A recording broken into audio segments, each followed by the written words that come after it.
Boa noite, meus queridos. Sejam bem-vindos a mais este momento que a gente vai ter juntos. Um momento em um dia muito especial também, um dia em que a gente se lembra de tudo o que aconteceu com Jesus, do seu sofrimento, e também isso aponta para a alegria que a gente tem em termos a vida dada por Ele. É um momento em que a gente lembra de algo doloroso, de algo difícil, mas que também traz para a gente a alegria de sabermos que nós estamos nas mãos dele e que ele, por aquele sofrimento todo, nos trouxe a alegria, nos trouxe a vida. Então, seja muito bem-vindo para este momento.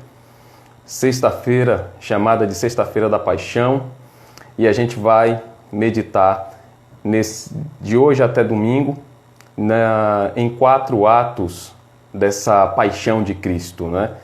E hoje a gente vai iniciar vendo o primeiro ato, e eu peço que você me acompanhe, que você participe, se envolvendo também com tudo que a gente vai pensar, trazendo para o seu coração, e que o Senhor faça com que a gente cresça também espiritualmente, se fortaleça neste momento tão especial, que é o momento em que a gente começa a se preparar para comemorar a Páscoa, né? Então, vamos orar neste momento para que a gente peça a Deus pelo direcionamento dele, para que ele nos guie e que seja um período proveitoso para a gente, para a honra e glória do Senhor. Então, por favor, feche os seus olhos e vamos orar para a gente ter um momento de leitura, de louvor e agradecimento a Deus. Então, vamos orar neste momento. Senhor Deus, nós agradecemos ao Senhor porque o Senhor nos concede mais um momento para refletirmos sobre Tua Palavra e que durante, ó Deus, esse período de reflexão, que o Senhor fale ao coração da gente, que o Senhor nos instrua, que o Senhor nos fortaleça, que faça com que a gente tenha um coração cada vez mais animado, mais fortalecido no Senhor. Guie, ó Deus, a nossa meditação, não só hoje, mas também em todos os outros momentos que teremos nos dias que virão. E abençoe, Pai, cada pessoa que neste momento se reúne para assistir, participar deste momento de reflexão, e que ao final nós todos estejamos com o coração extremamente feliz, porque o Senhor nos deu um período de crescimento na Tua Palavra, de conforto. Então faça assim conosco, ó Deus, em nome de Jesus. Amém. Amém, queridos. A gente vai meditar nesta noite. Vou colocar aqui o texto da nossa meditação. E você já deve ter visto também na divulgação, no nosso post, que está na página da igreja. Vou colocar aqui.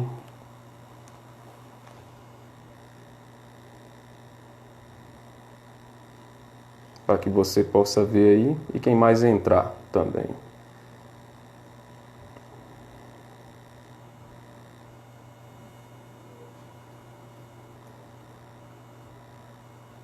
Ok. Então, Lucas 22, 39 a 46 é o texto que a gente vai pensar, que a gente vai meditar nesta noite. Eu vou ler até o 48, mas a nossa meditação vai ser até o 46. E antes da gente ter esse momento de leitura, a gente vai ter um momento de louvor a Deus, não é? Eu vou convidar agora Séfora para que ela possa participar com a gente neste momento e louvando a Deus, cantando um louvor ao Senhor. E eu vou aqui só encontrá-la para convidar e a gente cantar junto, né? A gente bendizer o nome do Senhor juntos. Deixa eu ver aqui, eu acho que ela já entrou.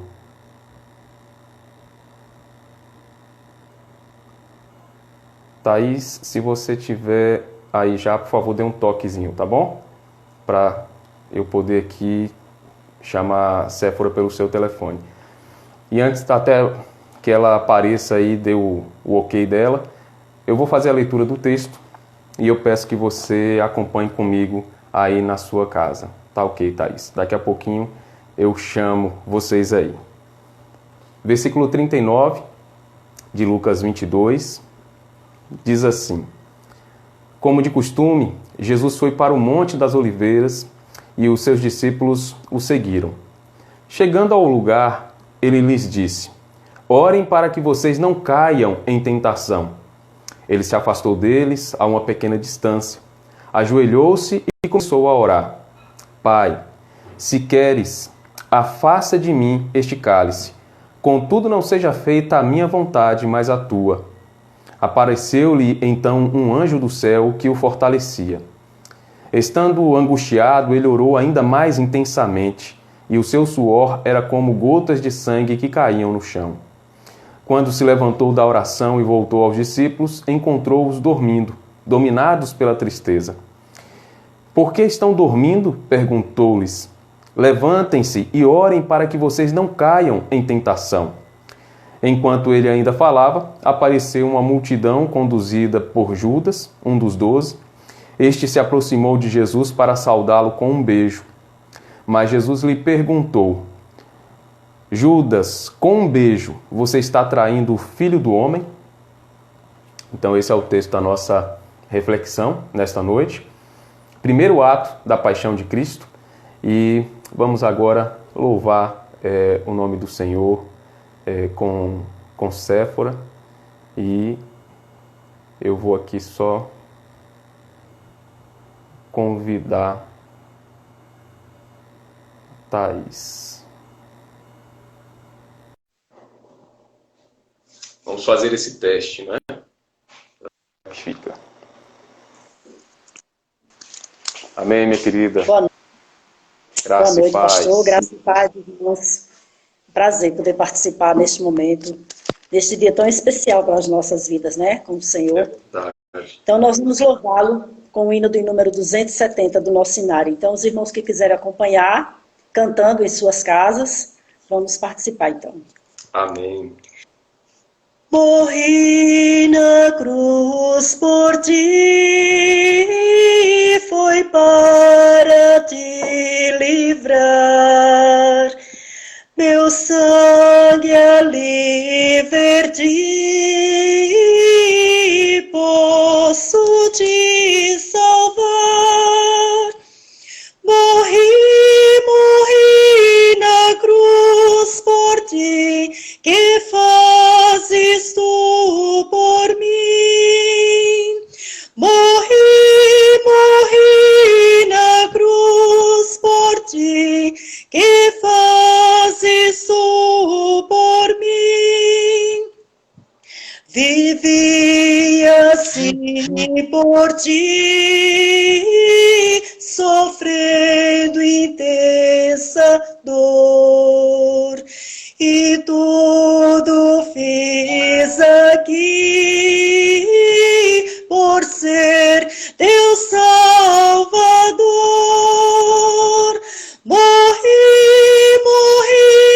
na cruz por ti, que fazes tu por mim? Morri na cruz por ti, que fazes tu por mim? Sofri na cruz por ti, e a fim de te salvar, a vida consegui, agora tá vou dar. Morri na cruz por ti, que fazes tu por mim? Morri na cruz por ti, que fazes tu por mim? Eu trouxe a salvação dos altos céus, favor. É livre perdão, é grande o meu amor. Morri na cruz por ti, que fazes tu por mim? Morri na cruz por ti, que fazes tu por mim? Amém. Glória Amém. a Deus. Bênção, minha querida. Deus te abençoe. Eu não cantei para sair o som junto com você, senão eu ia te atrapalhar, não ia ficar muito. Claro que não, pastor. O Senhor recebe a adoração. Amém. Aí ele atrapalha. Valeu, minha querida. Deus abençoe. Amém.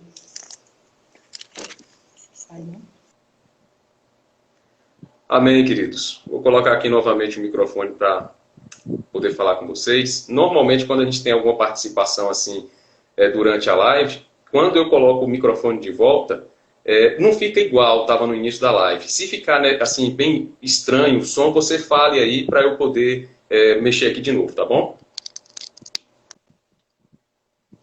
Ok, já conectei ele de novo. A gente louvou ao Senhor agora e pensando neste hino que a gente cantou, vem uma letra que faz a gente refletir mesmo, bastante. Beleza, Mona Lisa. Ok.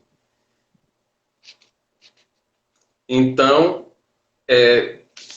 fala que o Senhor se entregou por nós e o que a gente tem feito por Ele, Se a gente for olhar para esse texto, a gente vai perceber que ali mesmo, junto com Jesus, os discípulos não estavam fazendo o que Jesus queria que eles fizessem, A gente hoje pode também caminhar essa mesma trilha que não é aconselhada. É uma trilha que o Senhor nos desaconselha a andar. Mas fica aí essa reflexão a partir, inclusive, do hino, O que fazes tu por mim?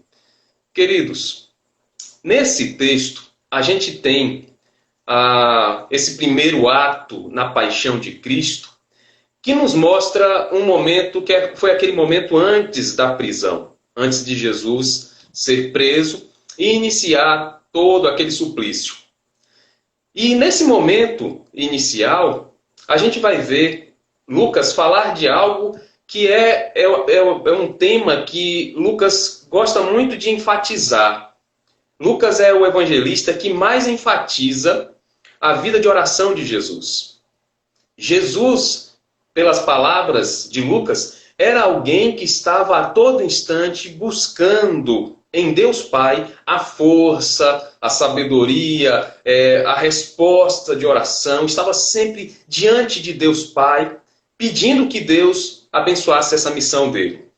Então, quando a gente olha para os relatos que Lucas faz sobre Jesus orando, Jesus procurando momentos em que ele pudesse ficar afastado das pessoas, para que ele tivesse um momento de meditação, que ele pudesse falar com Deus Pai, a gente vê que Lucas está enfatizando aquele lado da vida de Jesus, do ministério de Jesus, que tem que ficar em evidência também. Que ele, ali como homem, como Deus e homem, ele demonstrou que ele estava dependendo de Deus Pai em tudo. E fica uma lição para a gente também sobre essa necessidade que a gente tem de depender de Deus. E depender de Deus em tudo, em todos os momentos. E se Jesus, que é Deus, nos deu esse exemplo, a gente precisa perceber que é um exemplo precioso e que a gente precisa praticar toda hora. Eu acho interessante, acho inclusive intrigante, uma reflexão que normalmente se faz sobre o ministério de Jesus, o ministério terreno, que é o de que Jesus impressionou tantas pessoas no período em que ele veio na primeira vinda e marcou a história entre antes e depois dele, sendo, segundo alguns teólogos, sendo apenas o ser humano que Deus criou Adão para ser. Por que dizem isso? Porque quando Jesus vive como ser humano, ele se esvaziou de todo o seu poder e sofreu como um ser humano. Sofreu como um ser humano. E como ser humano, ele dependia completamente de Deus Pai. Jesus não podia usar o poder dele para aliviar a sua dor. Jesus não podia usar o poder dele para afastar os soldados. Eu me lembro de um filme que eu assisti quando criança, que uma cena daquele filme, esses filmes que passam sempre na época de Semana Santa, e um dos filmes que eu assisti na época tinha uma imagem de Jesus vindo, né, sendo trazido pelos soldados, e que uma parte de soldados, um destacamento vinha para cima dele, e ele levantava uma das mãos, e eles caíam naquela coisa espetacular. Isso não está na Bíblia. Jesus sofreu, aceitou o sofrimento. E é bem importante que a gente perceba que ele viveu como um ser humano, sofreu como um ser humano. Ele não usou o seu poder para fazer com que a sua provação fosse um pouco mais leve. E a gente vai ver isso aqui hoje.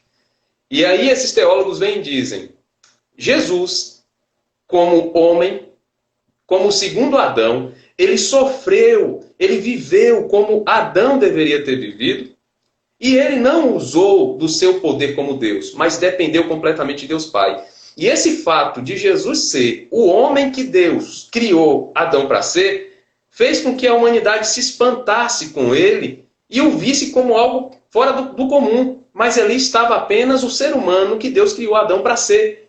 E aí nessa reflexão, esses teólogos falam que, imagine então, Jesus em sua segunda vinda, com poder e glória, o poder daquele que criou todas as coisas, assim como a gente viu ontem na reflexão no capítulo 39 de Jó, Deus falando para Jó e questionando Jó, falando: olha, Jó, a minha soberania na criação, veja como eu ajo, como eu trabalho, como eu coordeno tudo. Então esse Deus nos mostra aqui uma lição muito importante, que é a lição sobre a dependência de Deus através da oração. E eu quero que você pense comigo nisso nesta noite, porque esse bloco de texto vem ensinar para a gente a oração como uma ferramenta imprescindível na vida do cristão. Então, nesse primeiro ato, eu quero que você pense comigo sobre a importância da oração na vida do cristão. Aqui no texto, Jesus está prestes a sofrer, a ser preso e iniciar todo o seu sofrimento, e depois ser morto e passar por tudo que a gente já sabe. E antes de passar por todo esse sofrimento, Jesus já tem no seu coração uma agonia, uma inquietação, um sofrimento que já começa a tomar conta dele, porque ele começa a sentir as dores que ele sentiria no sofrimento por conta dos nossos pecados. Ele já ali, naquele momento em que ele estava orando, em que ele se chegou para aquele lugar de oração junto com seus discípulos, ele já está sofrendo, já está sentindo o peso do pecado de cada um de nós. Alguns ainda dizem que quando Jesus chega ali, a dor de Jesus não estava ligada ao que ele já sabia que ia sofrer, os açoites, a humilhação, ser pregado na cruz, mas o que ele estava sentindo, que gerava nele aquela dor toda, era o pecado que a humanidade, o pecado da humanidade que já estava sendo algo que o afligia naquele momento. Ele já estava ali sofrendo, recebendo esse pecado para ser, de fato, aquele que expiaria esse pecado. Então eu quero aqui meditar com vocês, pensar com vocês sobre algumas questões bem importantes desse texto. Uma delas está no versículo 39, e diz que aquele local para onde Jesus vai era um local conhecido dele. Veja só, se você está com sua Bíblia aberta ainda, permaneça com ela aberta. Se não está, por favor, abra. Verso 39 diz assim: como de costume, Jesus foi para o Monte das Oliveiras, e os seus discípulos o seguiram. Como de costume, era um local que Jesus já conhecia, e era um local que Jesus já tinha separado para a oração. E Jesus ia muito ali para meditar e orar. Então, quando ele segue para aquele local, ele vai fazer algo que já era costume dele, já era a prática dele. Como eu falei há pouco, Lucas enfatiza bastante a vida de oração de Jesus. Ele é o evangelista dentre os evangelistas, ele é quem mais fala sobre isso, e aqui ele destaca o fato de que aquele local era um local já reservado por Jesus para orar, e que ele já tinha ido para ali orar muitas outras vezes. Quando Judas segue para aquele local depois, Judas também já sabia que aquele era um local que Jesus gostava de usar para oração à noite. Então Judas já sabia onde poderia encontrar Jesus, Judas já sabia do comportamento de Jesus, e esse costume de Jesus de sempre separar momentos de oração durante o dia era conhecido dele também. Então isso não já foi algo que serviu para que ele pudesse conduzir aqueles que com ele foram para prender Jesus. Lucas também nesse trecho destaca o cuidado pastoral de Jesus, alertando os discípulos sobre a necessidade de orar. E Jesus alerta os discípulos sobre isso porque esse alerta faria com que os discípulos pudessem se afastar de algo pior, de algo que viria dali a algumas horas e que com certeza geraria um problema muito grande para eles e marcaria a vida deles de forma negativa. Jesus alerta os discípulos para que eles orassem, para que a tentação fosse afastada. Eles seriam tentados e não demoraria nada para que eles fossem tentados. Então, Jesus diz, olha o cuidado pastoral de Jesus, né? Orem, porque vocês precisam vencer a tentação. A Bíblia, quando fala sobre provações e tentações, coloca a tentação como aquela parte negativa, como aquela parte que vem para gerar sempre um prejuízo para a gente. Então, quando eu sou tentado porque o diabo vem contra a minha vida e ele vem para gerar algum obstáculo, algum problema para mim, para que eu perca algo na vida, para que eu perca algum tipo de progresso que seja. Então, a tentação tem esse aspecto negativo. A provação já é aquele lado positivo, é tanto que a palavra diz que Deus nos prova. E a palavra mesmo alerta que Deus não nos tenta, Deus nos prova. Quem nos tenta é o diabo, a nossa própria natureza humana caída, o mundo. Então, aqui Jesus alerta aqueles discípulos e diz, olha, fiquem atentos, orem, porque só com oração vocês vão conseguir afastar a tentação. Então veja que nessa primeira parte aqui da reflexão, Jesus demonstra que a oração é importante, com o seu exemplo, porque ele mesmo vai orar, e ele alerta os discípulos para que esses discípulos também orassem. Um escritor bíblico chamado Robertson, ele diz o seguinte sobre a oração. A oração é um antídoto contra o medo e uma armadura contra as investidas do mal. É um antídoto contra o medo e uma armadura contra as investidas do mal. Então, quando eu oro, aquele medo que estava tomando conta do meu coração, ele é afastado. E também eu me cubro, eu me fortaleço contra essas investidas do diabo e das tentações dele. E aí vem aquela questão, né? Qual era a tentação que estava envolvida aí? Qual era a tentação? A tentação que viria sobre os discípulos e que precisava ser afastada, eles precisavam superar, era a tentação de negar Jesus. Jesus sabia que eles seriam tentados, que eles seriam desafiados a permanecer crendo em Jesus. E Jesus fala para eles, olha, deem atenção para este momento de oração, estejam comigo, orem comigo durante essa vigília. E eles não oraram. Quando você olha para isso, você percebe que o alerta de Jesus para eles não foi assim tão bem recebido, não foi praticado por eles, eles não atenderam a essa palavra de Jesus, e logo depois, algumas horas depois, eles começam a sofrer por causa disso. Então, eles se distanciam de Jesus, negam Jesus, se afastam de Jesus, justamente porque não oraram, enquanto precisavam vigiar e orar. Diferente do registro de Mateus e Marcos, Lucas acrescenta uma informação sobre esse momento, não é? Porque quando a gente olha para Mateus e Marcos, eles só falam que eles estavam dormindo, não é? Ele não entra muito nos detalhes para defender assim tanto esses discípulos. Só que Lucas coloca uma informação que, de certo modo, atenua o comportamento dos discípulos de de não estarem ali com Jesus orando, mas de dormirem. E Lucas diz que eles estavam dormindo de tristeza, porque eles foram tomados pela tristeza, né? E a gente pode ver isso no texto. Então, para Lucas, algo que fez com que o coração deles baixasse a guarda foi a tristeza, porque Jesus já estava dizendo ali que ele sofreria e que seria entregue nas mãos daquelas pessoas que viriam para prendê-lo. Então, o sofrimento fez com que eles não orassem. E quantas vezes, queridos, a gente deixa de orar porque a gente está muito triste? Quantas vezes a gente deixa de orar porque a gente já está com a mente cansada, já não está mais olhando assim com essa coragem toda para a vida, para o cenário que a gente está incluído, está inserido. Então aqui fica esse primeiro alerta. Jesus diz, olha, orem porque vocês precisam afastar a tentação. Jesus estava orando justamente para afastar a tentação também que ele estava enfrentando. Qual era a tentação que Jesus estava enfrentando? A tentação de não tomar o cálice que estava reservado para ele, de não caminhar para o sofrimento, a morte de cruz e tudo mais. E Jesus estava orando para que Deus o abençoasse, para que ele conseguisse superar isso. Jesus conseguiu superar, mas os seus discípulos não, porque não oraram. Uma outra questão que fica aqui evidente nesse texto e que traz para a gente uma reflexão está no versículo 41. E eu peço que você volte os olhos para o versículo 41 agora.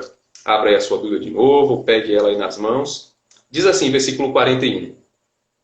Ele se afastou deles a uma pequena distância, ajoelhou-se e começou a orar. No versículo 41, a gente vê que Jesus se afasta dos discípulos para orar.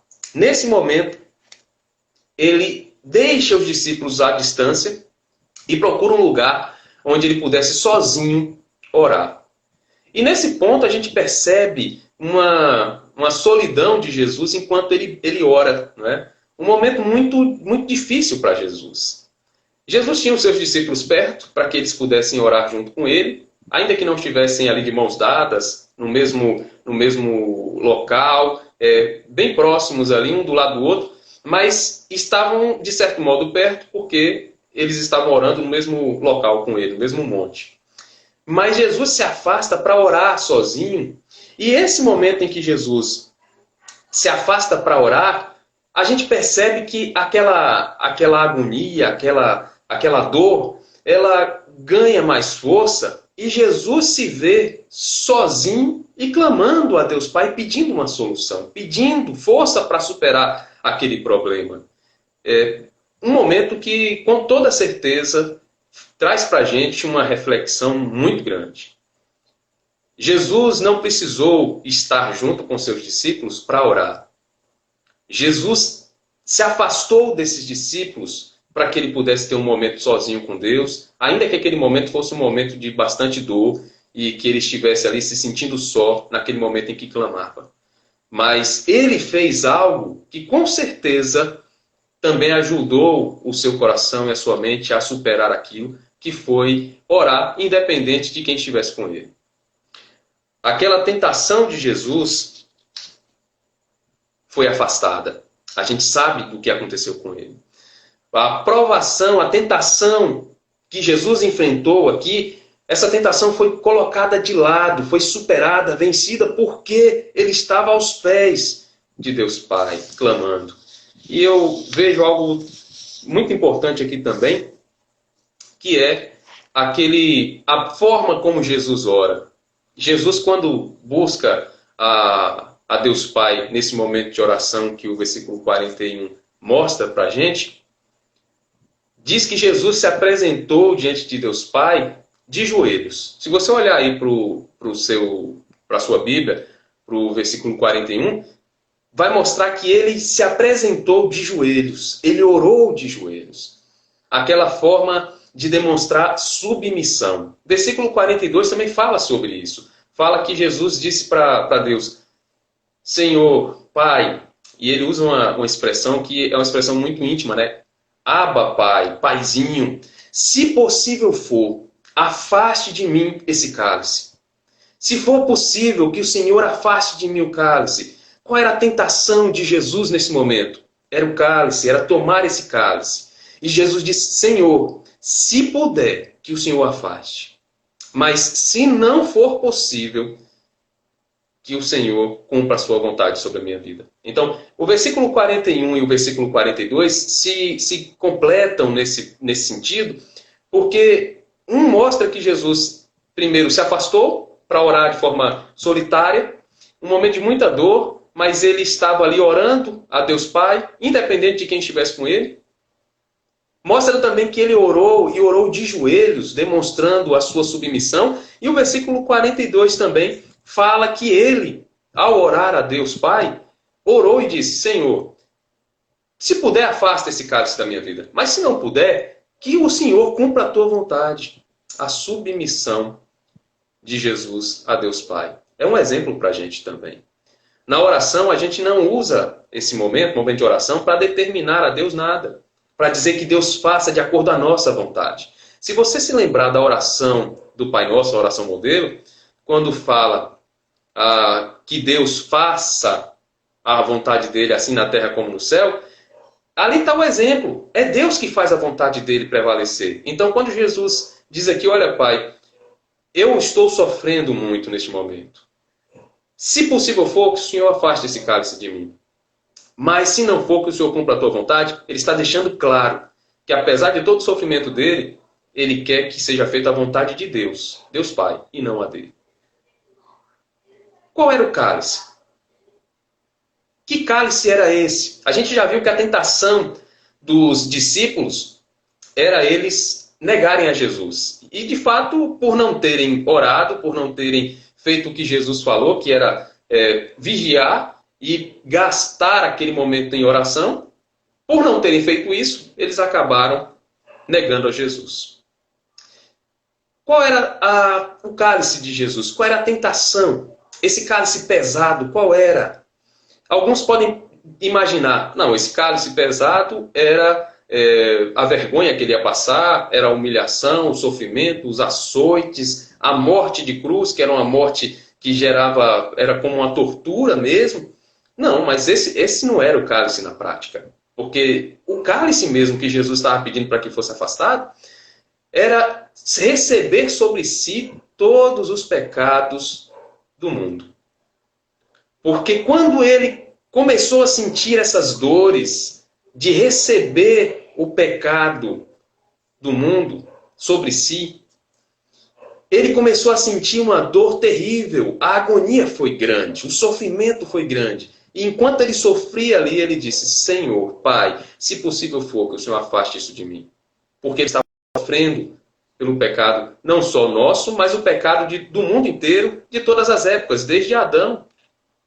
E por conta desses pecados, Deus Pai, ao olhar para ele, o viu como alguém que merecia o juízo, o justo juízo, porque ele estava ali recebendo o pecado de todos. Ele seria ali o sacrifício vivo. Então, o sofrimento dele era muito grande. O cálice era esse. E por isso Jesus disse: afasta de mim, se possível for. E fica uma lição. Apesar de ser algo duro, algo que geraria nele uma dor muito grande, como já estava gerando, ele não diz: Pai, eu desisto. Joguei a toalha, já não quero mais. Não quero mais porque eu já comecei a sentir esse peso todo, esse sofrimento todo, e eu não quero isso. Isso é muito ruim. Eu desisto. Ele não disse isso. E ali estava Jesus como um ser humano, como qualquer outro. Estava ali como qualquer outro. Essa tentação que ele passou ali não era brincadeira, não era uma armação, uma criação só para poder parecer que ele estava sofrendo, para que fosse escrito sobre isso. Não, ele estava sofrendo de fato. Ele estava sofrendo realmente. E ele pede a Deus Pai para que o ajude. E se não pudesse afastar, que se cumprisse a vontade de Deus Pai. Está aqui um exemplo para a gente, que as nossas orações não sejam orações feitas em busca apenas do nosso interesse, mas que sejam orações para que Deus cumpra a vontade dele em nossas vidas. E a palavra de Deus diz que a vontade de Deus é perfeita, santa e agradável. Então qual é o medo de orar a Deus dizendo: Senhor, faça de acordo com a tua vontade? Eu me lembro de uma pessoa que uma vez, depois que eu fiz uma oração, né, dizendo a Deus na oração: Senhor, eu peço isso e aquilo outro por essa pessoa, mas que o Senhor faça a tua vontade. E aquela pessoa em questão estava ali pedindo oração, porque ela ia fazer um concurso público, aquela coisa toda. E eu, enquanto orava por ela, disse: Senhor, que o Senhor faça, ela quer passar, que o Senhor abençoe tudo, mas que seja feita a tua vontade. E eu falei assim no final. Aí depois, quando terminei a oração, ela estava assim com o rosto meio abatido. Aí eu perguntei: mas o que foi, não é? Você está assim com o rosto tão triste. Não, pastor, porque o senhor estava indo muito bem na oração, mas quando chegou no final, disse: Senhor, que seja feita a tua vontade. Aí Deus não vai querer que eu passe. Eu falei: mas por que não? Então, assim, as pessoas têm aquela ideia de que na oração você tem que determinar a Deus, você tem que dizer a Deus o que Deus tem que fazer e não tem outra saída. Olha Jesus aqui dando exemplo. Pai, se possível for, que o Senhor tire esse cálice de mim. Mas se não for, faça a tua vontade. A gente ainda vê nesse texto, queridos, que Jesus, no versículo 43, em meio ao sofrimento, ele recebe consolo. Olha lá. Veja aí na sua Bíblia o versículo 43. Diz assim, versículo 43. Apareceu-lhe então um anjo do céu que o fortalecia. Apareceu então um anjo do céu que o fortalecia. Então, naquele momento em que Jesus estava em profunda dor, um sofrimento muito grande, Jesus, ao invés de ficar desamparado como humanamente ele estava, porque até os discípulos estavam ali dormindo, imagine só você chamar alguns amigos seus para andarem com você, para estarem com você num determinado momento, para fazerem algo junto com você que você precisa ter a companhia deles, só que em um dado momento, quando você olha, eles estão todos dormindo e deixam você sozinho. É como se não estivessem se importando na realidade, né? Mas ele não ficou desamparado, porque ele recebeu o consolo de Deus através daquele anjo que ali chegou. O anjo chega e consola Jesus. Consola Jesus. Queridos, Jesus foi servido por anjos depois da tentação no deserto. Jesus foi consolado por esse anjo neste momento crucial em que ele estava também sendo tentado. Então, veja que em momentos cruciais, momentos importantíssimos do ministério de Jesus, da vida de Jesus, ele foi ajudado por Deus, foi consolado por Deus através dos anjos. Então, veja como é importante entender que nesses momentos de solidão, nesses momentos de dor, de tristeza, que a oração é o caminho para a gente receber também o consolo. Jesus está aqui dando o exemplo, sendo aquele que é o modelo. E ele, enquanto sofria, enquanto padecia e orava, ele recebe o consolo de Deus. Momento difícil, mas um momento em que ele também é abençoado pelo Senhor Deus. No Salmo 50, no verso 15, o Senhor diz assim: invoca-me no dia da angústia. Eu te livrarei e tu me glorificarás. Invoca-me no dia da tua angústia, e eu te livrarei e tu me glorificarás. É uma promessa de Deus. Jesus clamou, orou, pediu que Deus, Pai, o abençoasse, que o ajudasse. E nessa oração ele recebeu o consolo. Queridos, quantas vezes a gente deixa de receber o consolo de Deus porque a gente não ora? Nesse primeiro ato da paixão de Cristo, o ponto mais importante que fica evidenciado aqui é a oração. Jesus fez uso da oração para poder encarar e superar aquele momento tão difícil, um momento tão delicado da vida dele. A oração como uma arma, como uma forma de vencer o medo, como uma maneira de se proteger com a armadura contra as investidas do diabo, com a tentação. Eu quero aqui tirar algumas lições com vocês, deixar essas lições para reflexão, não é? A primeira delas é que, assim como nós já vimos, Jesus orou de joelhos, dando exemplo para a gente. Um exemplo de submissão. Ele também disse: Pai, que seja feita a tua vontade. Ali não estava Jesus como aquele que dava ordens para Deus Pai. Se ele fizesse isso, ele estaria mostrando um comportamento que deveria ser seguido pela igreja. Mas ele não faz isso, porque não caberia. E ele diz, Pai, de joelhos, ele diz, Pai, eu estou sofrendo, está pesado para mim, essa angústia está tomando conta do meu coração, mas que seja feita a tua vontade. Então, orou a Deus de joelhos, demonstrando a sua submissão e também dizendo que fosse feita a vontade do Senhor. Uma outra lição que fica é que a oração de Jesus foi intensa. O texto mostra que Jesus orou de forma tão intensa que ele chegou, pelas palavras de Lucas e de outros escritores bíblicos, dos evangelhos sinóticos, é como se ele suasse sangue. Algumas pessoas chegam a dizer que a oração foi tão intensa que ele de fato suou sangue, mas a teologia por trás de toda a investigação, por trás desse texto, e os comentaristas bíblicos, os mais equilibrados, os mais sérios, vão dizer que de fato ali a oração foi tão intensa que era como se ele estivesse suando sangue. Mas na realidade era uma maneira de demonstrar, de retratar a intensidade da oração de Jesus. E Jesus orou de forma tão intensa que Deus enviou o consolo para ele. Então ali não estava Jesus orando como se tanto fizesse, se de fato chegasse a resposta, se Deus afastasse o cálice ou não. Jesus estava orando de fato, empenhado por uma resposta de Deus Pai, por o consolo, e recebeu o consolo. A gente vê também uma outra lição, que é a intimidade de Jesus com Deus Pai. Marcos 14:36 vai mostrar para a gente que a expressão que Jesus usa, inclusive, é aquela expressão de Abba, que pode ser traduzida como paizinho, né? Aquela forma de falar com Deus, de tratar a Deus, que ninguém antes tinha usado. Só quem usa é Jesus. E depois a igreja, depois dele. Então, fica aqui aquela lição dessa intimidade. Como Jesus era íntimo de Deus Pai. E era, nas palavras inclusive de Lucas, porque ele era alguém que orava e orava sempre. As orações de Jesus são retratadas por Lucas como um padrão para a cristandade. Porque ali estava Jesus orando, clamando, buscando a Deus Pai, antes de todas as ações dele, antes das pregações, antes das curas, ele orava. Ele buscava um local onde ele pudesse orar, onde ele pudesse clamar a Deus Pai.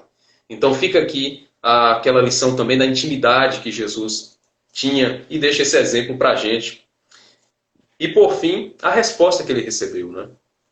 Jesus, no momento em que ele clama, que ele ora, ele passa por um momento de agonia tão grande, que esse momento não vai se repetir. Porque a agonia de Jesus, a maior agonia, é enquanto ele está ali no monte orando.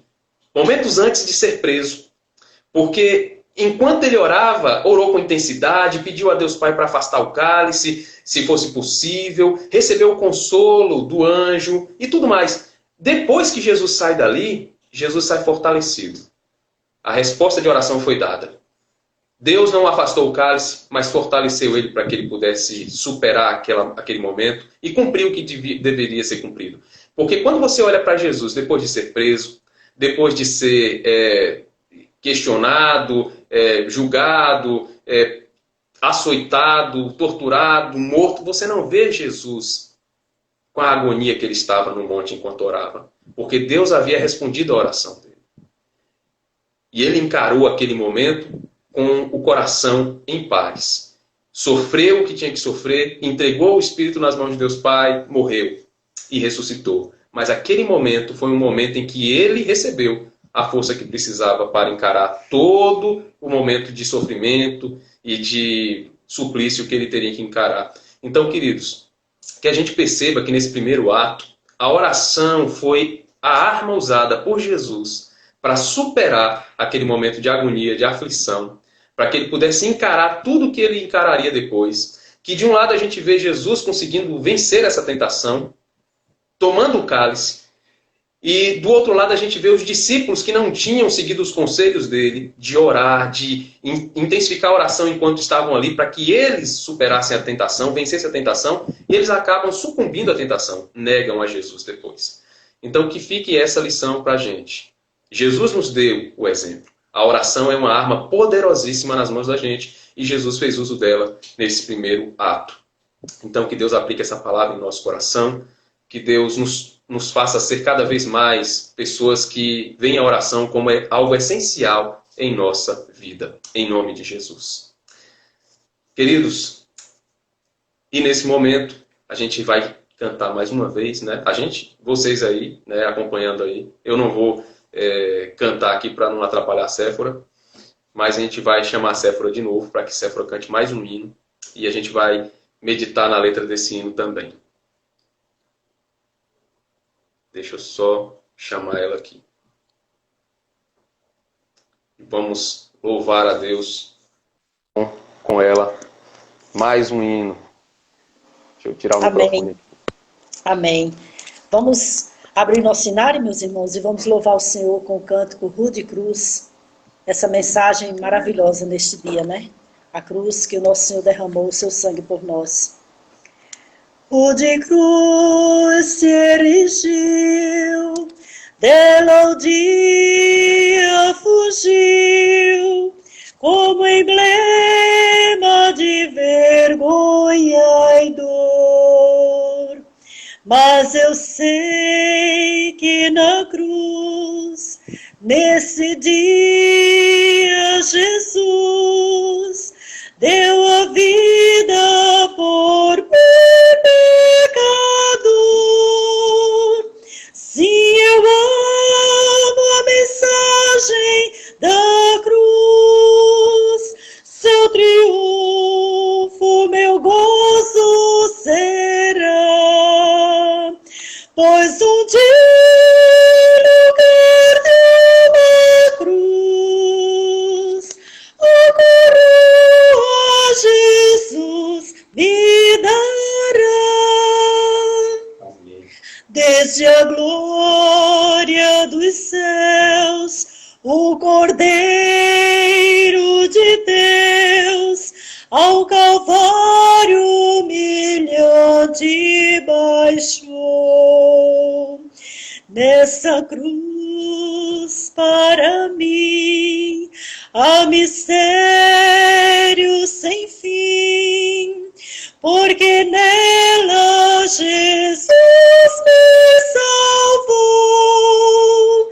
Sim, eu amo a mensagem da cruz, seu triunfo, meu gozo será, pois um dia lugar de uma cruz, a coroa Jesus me dará. Nessa cruz padeceu, desprezado morreu, meu Jesus, para dar-me o perdão. Eu me alegro na cruz, dela vem graça e luz, para minha santificação.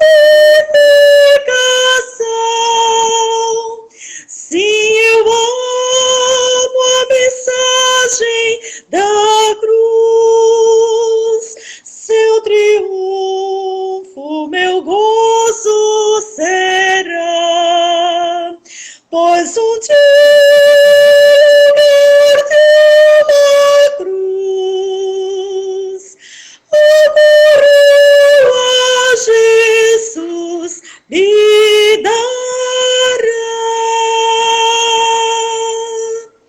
Aleluia, Amém. irmãos. Louvado Esperamos seja. ansiosos por essa coroa que o Senhor há de nos dar, pelo seu amor. Amém. Muito obrigada, pastor, por me permitir essa Amém. participação tão maravilhosa. Amém. A nós todos, minha querida. Deus te abençoe e guarde você. Débora, Tatá, que estão aí juntas, em nome de Jesus. Amém. Obrigada. Glória a Deus. Amém. Vou aqui conectar de novo. Amém, queridos. Rude cruz, uma cruz onde Jesus foi, na qual Jesus foi crucificado, mas é um sinal, é um símbolo da ressurreição também. A cruz vazia é símbolo da ressurreição. Cristo não está mais pregado na cruz. Ele ressuscitou e está à direita de Deus Pai. Então, a gente assim lembra desse primeiro momento na sexta-feira, nesta sexta-feira da paixão. A gente se lembra desse primeiro ato. E a gente vai fazer isso em 4 atos. Amanhã teremos mais um, domingo de manhã outro e domingo à noite o último, tá bom? Queridos, eu falei nessa semana que a gente teria participações para compartilhamento de respostas de oração, de testemunho, não é? E hoje a gente não tem alguém para falar, porque a nossa irmã Cecília queria dar um testemunho, mas ficou tímida, né, de dar esse testemunho através da transmissão, e pediu para que eu desse aqui e falasse por ela o que Deus fez na vida dela. Nossa irmã Cecília disse que já tinha alguns meses que ela estava sofrendo com uma dor no lado esquerdo do rosto, uma dor que ela não conseguia mais lidar com essa dor. Os medicamentos que ela tomava já não estavam resolvendo. Foi a alguns dentistas para ver se era algum problema na arcada dentária e não encontravam nada. E ela acabou passando por 2 profissionais e não conseguiram identificar qual era o problema dela. E nisso a pandemia chegou e todos eles pararam de atender esses dentistas, e ela ficou com aquele receio, né, de ter que encarar esse período de quarentena, de isolamento social, e encarar com a dor que ela estava sentindo. E já que nenhum remédio ajudava para que ela tivesse a solução dessa dor, ela orou a Deus.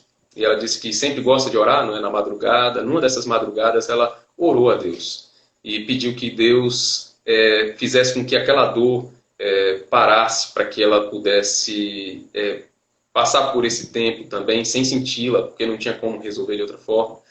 E Deus respondeu a oração dela, e ela já não está mais sentindo a dor que ela sentia. E hoje ela sente um desconforto que é um desconforto que dá para poder conviver com ele, mas a dor que tirava o sono, o sossego dela foi tirada, foi afastada.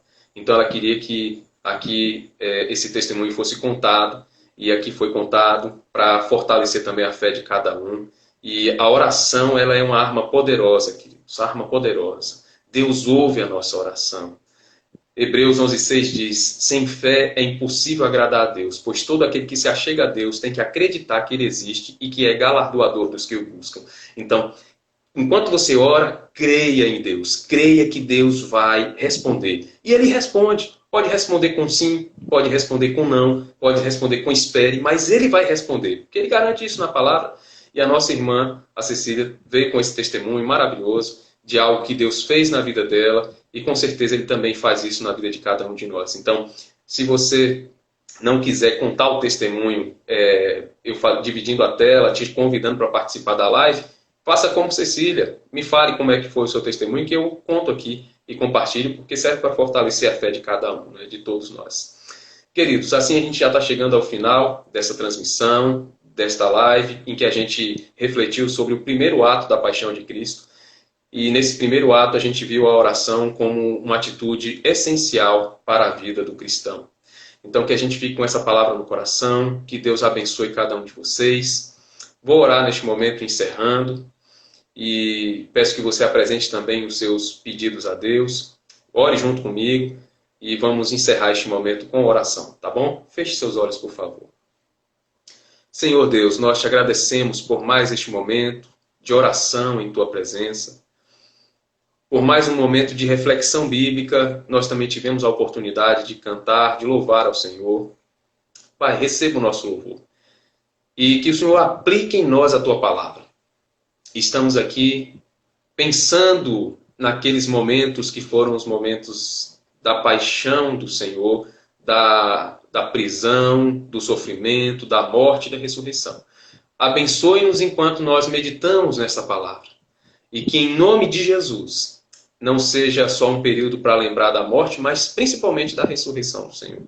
Aplique em nós a palavra que nós meditamos essa noite e que o Senhor nos dê um resto de noite protegidos e guardados por Ti. Nos incomode, nos use para orar e a gente tem um relógio de oração, que o Senhor faça com que nós todos estejamos empenhados em orar pelos pedidos que assumimos ali. E que o Senhor abençoe, Deus, a nossa nação, para que nós consigamos vencer essa pandemia. Que o Senhor freie essa pandemia. Que o Senhor dê sabedoria aos nossos representantes políticos. Que o Senhor abençoe os profissionais de saúde que estão à frente lutando contra essa doença, tratando as pessoas. Que o Senhor guarde aqueles que estão no grupo de risco. Que o Senhor visite e abençoe a vida da dona Geni, fazendo com que ela se recupere completamente desse problema de saúde que ela está enfrentando. Ela teve uma leve piora. Que o Senhor faça com que ela se recupere completamente em nome de Jesus. Que o Senhor visite e abençoe também, Deus, a todos aqueles que estão no mundo, em todo o mundo, sofrendo com essa pandemia. Dê sabedoria aos líderes que também estão em outros países. E abençoe também os profissionais que estão fazendo as pesquisas para identificar um tratamento que trate de fato dessa doença, desenvolvam medicamentos para isso, testes mais rápidos, mais precisos e também vacinas. Pai, abençoe cada um deles. E nós já te agradecemos e entregamos os nossos pedidos de oração em tuas mãos, em nome de Jesus. Amém. Amém, queridos. Nós já temos aqui 56 minutos de transmissão. Foi um prazer, uma bênção estar na presença de vocês, junto com vocês, na presença do Senhor. E que Deus o abençoe cada um. E tenha uma noite maravilhosa. Já deixo aqui o convite para que cada um esteja amanhã à noite, às 20 horas novamente. Nós veremos o próximo ato da paixão de Cristo. E eu peço que você venha meditar com a gente. E se você quiser, divulgue com outras pessoas também, para que elas possam, da casa delas mesmo, participar e também aproveitar deste momento de reflexão bíblica. Que Deus abençoe, que Deus guarde a vida de cada um de vocês. Em nome de Jesus. Amém. Tenha uma ótima noite. Amém, Laurinda. Deus abençoe você também, sua casa, sua família. Deus abençoe a todos. Tenham uma noite maravilhosa na presença do Senhor.